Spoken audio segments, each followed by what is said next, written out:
the most powerful domination or denomination in our community, is now at the center of a massive sexual abuse investigation. Now, in this case, the Southern Baptist Church ordered its own investigation. It looked into how it handled accusations against pastors. The investigation found that despite having a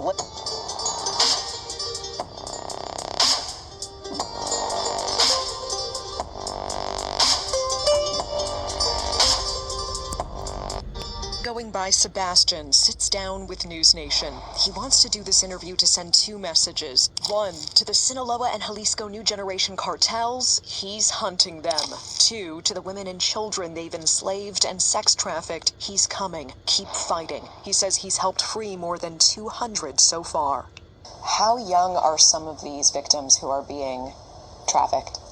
Yeah, you're 12, 16, 14 when they get kidnapped or they're forced into it, but eventually they age and then they always find replacement. He says it often starts with a family south of the border trying to cross into the U.S. illegally, paying the cartels. These days, he says often $15,000 a person. The cartel looks at these individuals and is selecting for what?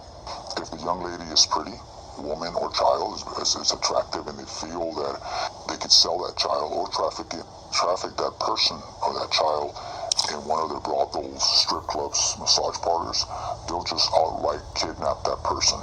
And if they are with family members, they will either try to strategically say, well, she's going to go in a separate car, and then when they keep the girl, they'll just tell the family member, you know what, the cops pulled over, they took her away, immigration has her, and then that's it, they never hear from her.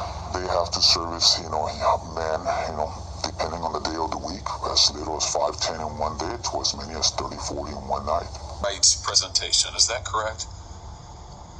That is correct. Is that before or after you release them to labor traffickers?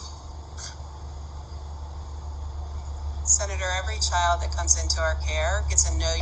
430,000 children, unaccompanied, no one knows where they are not being held responsible by anyone, and they are being sold to labor and sex traffickers. And the ORR knows of this, hence not denying it and saying yes. Ms. Marcos was also asked in this very same hearing if the people in the home that they are being sent to is background checked or if they do home checks to make sure it is a loving, stable environment. She could not answer the question.